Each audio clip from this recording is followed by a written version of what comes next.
remember the day that you joined your father on the set of the Bible in Rome.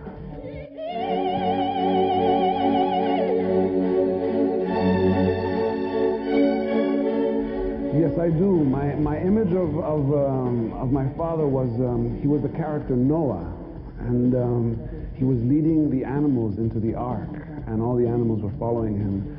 And it was the first image that I had of my father working, and it looked like so much fun that I decided I want to do what my father does.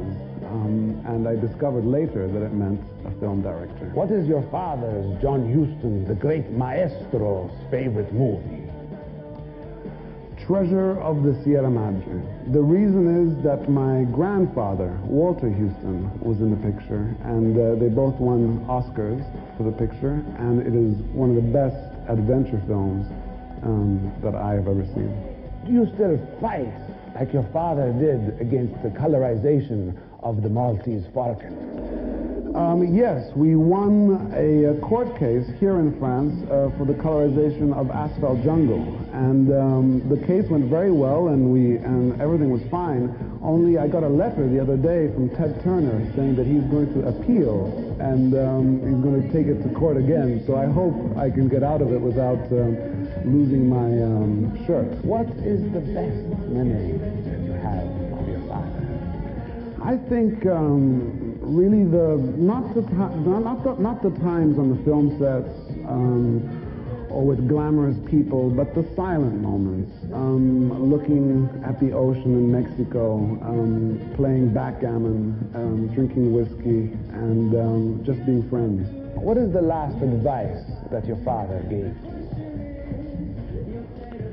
Well, as far as film is concerned, he said, choose a story that you admire, something that you love, and translate that faithfully to the screen and cast it properly. If you can do those two things, you're probably on your way to making a success. Your father gave the opportunity to your sister Angelica, your brother Tony, and to you, Danny, to work on his films. What is the most valuable heritage he gave you? Well, it's an opportunity to work, which is one of the most valuable things that one can give an individual. And for me specifically, he gave me a fantastic screenplay, the screenplay for Mr. North. Have you any other projects for your beautiful sister Angelica to work with you again? No specific project, because I believe that it's the story that should bring us together, not our desire to work together. So there are a few things in the future which I could see her getting involved with, but it has to be because of the story, not because of our desire. What is your relationship with your brother-in-law, Jack Nicholson? Well, Jack is the most sort of lecherous. He has the most wonderful, filthy expression on his face that makes me laugh so much you can't imagine. And it is always a very enjoyable moment to be with him, and he has a sense of humor which is very dirty that I like a lot. How would you convince me to see Mr. North, your movie? It'll make you feel good. You have your daily routine, which is very realistic in your life, I'm sure, and you can experience a moment of magic and be entertained and leave the cinema with a smile on your face.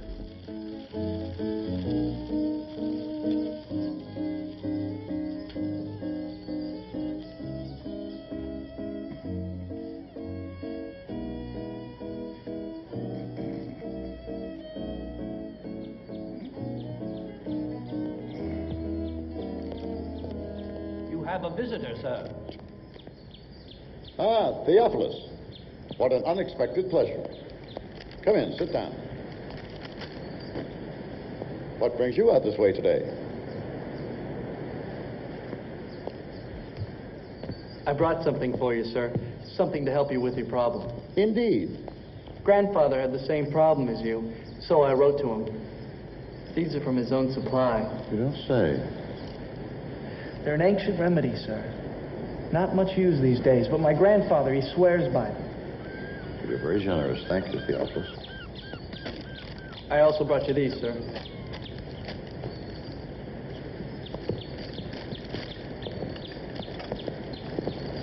What on God's earth are these? Tea, Grandfather? You've met my granddaughter, haven't you, Theophilus? No, sir.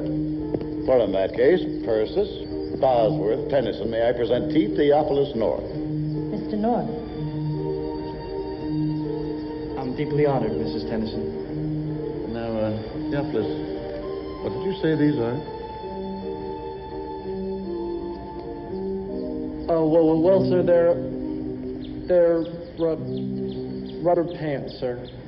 I thought those were for babies. Well, they're invented for babies, sir. But they also make them bigger for hospitals and, Insane asylums, you were going to say. well, sir, I wouldn't. I think I'll leave you two alone now, Grandfather.